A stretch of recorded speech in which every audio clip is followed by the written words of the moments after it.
A trade war between the US and Canada might seem unlikely, but its consequences could be far-reaching, driving up food prices, disrupting the tourism industry, and even pushing Alaska's economy to the brink.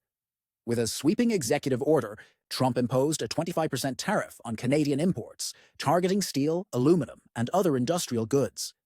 The stated justification was to protect U.S. industries from unfair competition and curb drug smuggling across the northern border.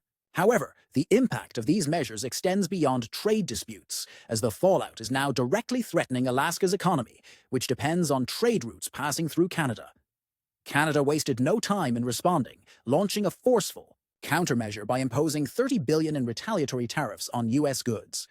The affected products range from fruit juice and wine to household goods, cosmetics, and paper products. But the pushback isn't limited to the federal government. Canadian provinces are also taking action. British Columbia, Ontario, and Quebec have all introduced their own strategies to counter U.S. tariffs. British Columbia, in particular, has adopted an aggressive approach, proposing a tariff on U.S. commercial trucks traveling through the province to Alaska.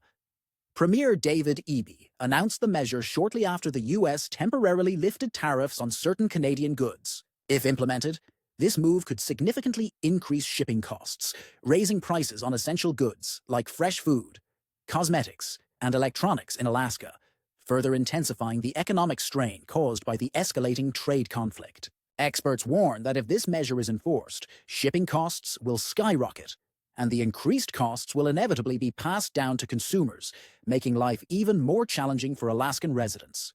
This is particularly concerning for those living in remote areas, where road delivery is the only option. To fully grasp the impact, it's important to understand Alaska's reliance on the Alaska Highway, through British Columbia and Yukon, connecting the state to the rest of the U.S. Every year, approximately 80% of goods transported from the U.S. to Alaska depend on this corridor. With new tariffs on U.S. trucks, transportation costs will surge, making essential goods such as fresh vegetables, meat, milk, and other necessities significantly more expensive. But the problem doesn't stop with shipping costs. Alaska's tourism industry, a cornerstone of its economy, is also at risk.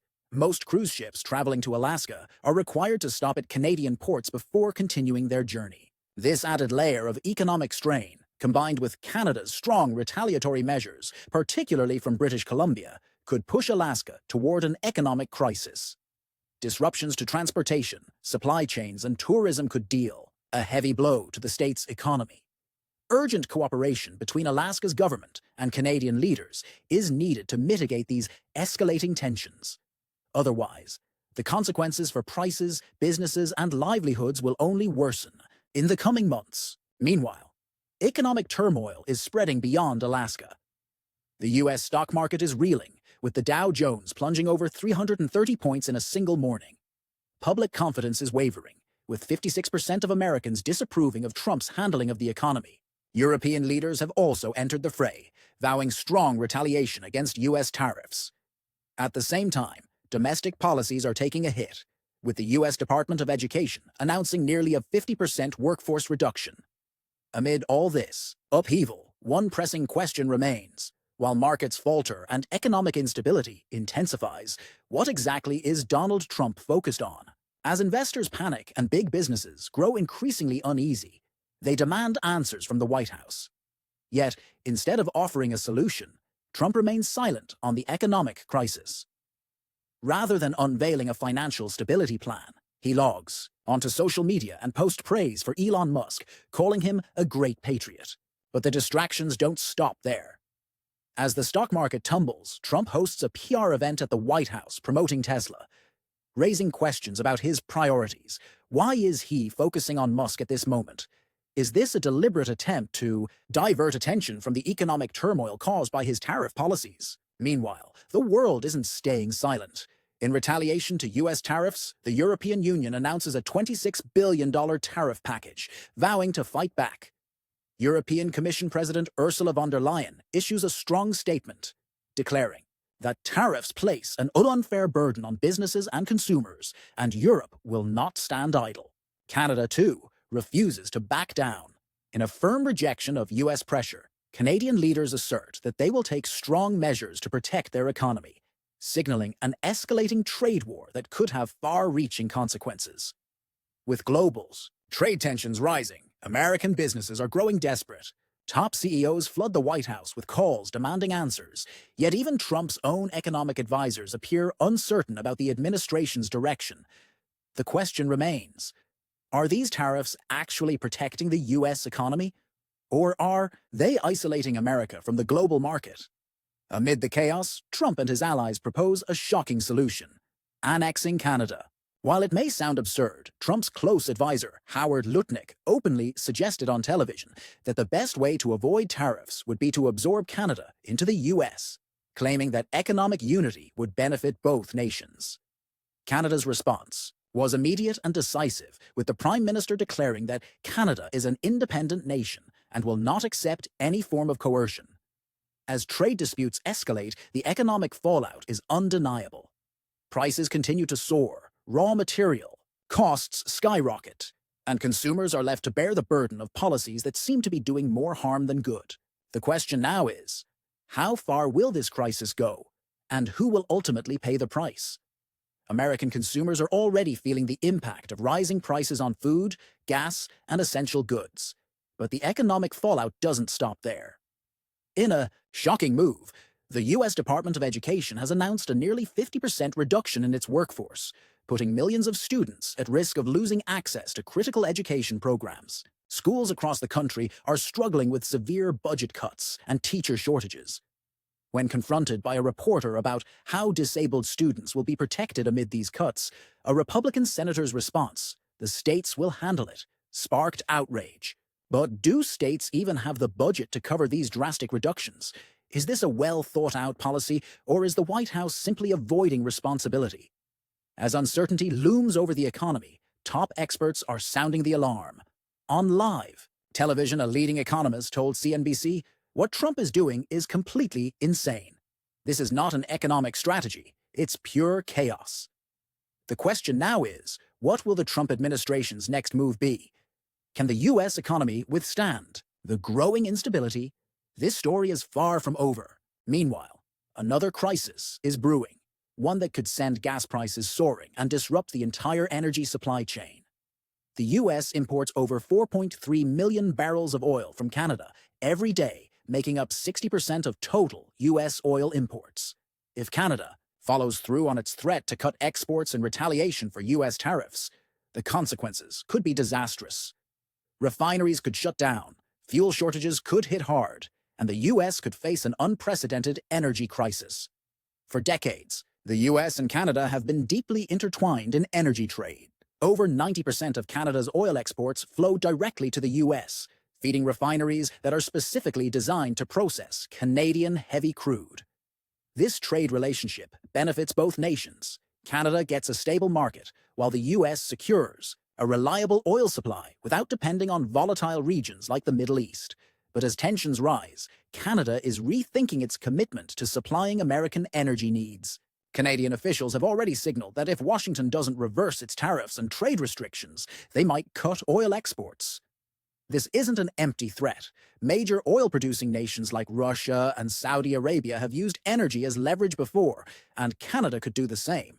But unlike those cases, the US and Canada are deeply interdependent, meaning a disruption would cause massive damage to both economies. If Canada follows through, the impact would be immediate. More than half of U.S. oil imports would be at risk, and American refineries aren't equipped to easily switch to oil from other regions. Retooling facilities would be expensive and take years to implement, leaving the U.S. scrambling for costly alternatives. The result? A sharp spike in gas prices, economic disruptions, and a potential supply chain crisis that could hit consumers hard. The question now is, will the White House de-escalate tensions, or will this trade war push the U.S. economy to the brink? Gas prices could skyrocket overnight as U.S. refineries, built specifically for Canadian heavy crude, struggle to adapt. Unlike lighter oil from the Middle East or South America, Canadian crude requires specialized processing, meaning refineries can't simply switch suppliers without expensive modifications. Buying oil from more distant sources would drive up transportation and insurance costs, further increasing prices. A supply chain shock would ripple through industries dependent on oil, transportation, agriculture, and manufacturing, resulting in rising costs for consumers nationwide. The problem is, there's no quick fix. If Canada were to cut off its oil supply, the US would face limited options. Increasing domestic production through drilling and fracking could help, but it takes time, and regulatory hurdles would slow the process. Turning to Middle Eastern suppliers like Saudi Arabia or Iraq comes with geopolitical risks and higher costs. While investment in renewable energy is growing, the US still relies heavily on crude oil for transportation, manufacturing, and even electricity generation in some areas. Any transition would be slow and painful, and Americans would feel it at the pump and in their wallets. But Ara estaran totes les dues una darrere l'altra clavades. Over 90% of its oil exports go to the US, meaning a complete cutoff would cause significant financial losses. Selling oil elsewhere isn't simple. Canada lacks the infrastructure to export large volumes to Europe or Asia. If supply disruptions continue, global oil prices could spike, but that doesn't guarantee economic benefits for Canada. Instead, Ottawa might take partial measures, such as limiting exports to apply pressure on Washington, prioritizing new trade partners, or increasing tariffs on US energy imports to counterbalance trade disputes. If tensions remain unresolved, the long-term effects could reshape the energy market. The US might push for full energy independence, leading to more oil production, but also higher costs and environmental concerns. Canada, in turn, could accelerate investments in export routes, strengthening ties with China, India, and Europe to reduce its reliance on the US. Meanwhile, global oil prices would remain volatile, affecting economies worldwide. One thing is clear, neither country can afford a full-scale oil trade war. The situation became even more volatile in February 2025, when the Trump administration imposed a 20% tariff on Chinese goods, escalating trade tensions. In response, China retaliated by cutting US imports and strengthening trade ties with Canada and the European Union. The impact was immediate. American farmers and businesses lost access to a multi-billion-dollar market, while Canada and Europe capitalized on the opportunity. As Washington hit Canadian oil imports with a 10% tariff in March 2025, Ottawa wasted no time finding a new buyer: China. Beijing ramped up imports from Canada through the newly expanded Trans Mountain Pipeline, increasing capacity from 300,000 barrels per day to 890,000 barrels per day. This shift redirected 50% of Canada's crude oil exports to China, reducing its dependence on the US and strengthening Beijing's long-term energy security. And it's not just oil. Liquefied natural gas, LNG, is another sector where Canada is stepping in to fill the gap. The LNG Canada project, one of North America's largest export facilities, is set to begin operations in 2025, with an export capacity of 14 to 26 million tons per year. As the US isolates itself through protectionist policies, Canada is forging new energy partnerships, reshaping global trade dynamics, and positioning itself as a key supplier to China's growing energy market. Previously, the US was one of China's largest LNG suppliers, but after Washington imposed trade restrictions, China diversified its energy sources, turning to Canada, Qatar, and Australia. As a result, Canada is solidifying its role as China's strategic energy partner, gradually replacing the US in the global energy market. Meanwhile, China has drastically reduced its agricultural imports from the US, causing a major shift in global trade. Once a dominant supplier, the US now faces steep declines in key exports. In 2016, American soybeans accounted for 40% of China's imports, but by 2024, that share had plummeted to just 18%, with Brazil and Argentina now supplying 74%. The same trend is seen in wheat, corn, and cotton, where South America and Europe, particularly Spain and the Netherlands, are stepping in to fill the void. The EU has also overtaken the US as China's top pork supplier, benefiting from stronger food safety regulations, more stable supply chains, and competitive pricing. In 2023 alone, European pork exports to China surged by 35%, while US exports collapsed due to tariffs and stricter Chinese inspection policies. For American farmers, the consequences are devastating. Losing China's massive demand has resulted in oversupply, plummeting prices, and declining profits. Small farms, lacking the resources to pivot quickly, are at the highest risk of financial ruin. It's not just agriculture. America's industrial sector is suffering too. Chinese investments in U.S. tech companies like Google, Tesla, and Intel are drying up, while China strengthens partnerships with Canada, Europe, and BRICS nations. The long-term effect? A slow but steady decline in U.S. global economic influence. As Canada and the EU capture billions in lost U.S. trade, the big question remains: will Washington adjust its strategy, or is this the beginning of a prolonged decline in U.S. dominance? If the U.S. continues doubling down on tariffs, it risks further isolating its businesses from global supply chains, while China's aggressive trade diversification reshapes the global economy. The longer the standoff lasts, the harder it will be for the U.S. to regain its lost influence. At the same time, an increasing number of Americans are choosing to leave the country. In the past, declarations like, "If this person wins, I'm moving to Canada," were mostly empty threats. Now, they are a reality. Immigration firms are overwhelmed with record-high applications. Ireland has reported a 50% surge in American passport applications within a year, and Germany's Max Planck Institute is seeing an influx of applications from U.S. scientists and professionals.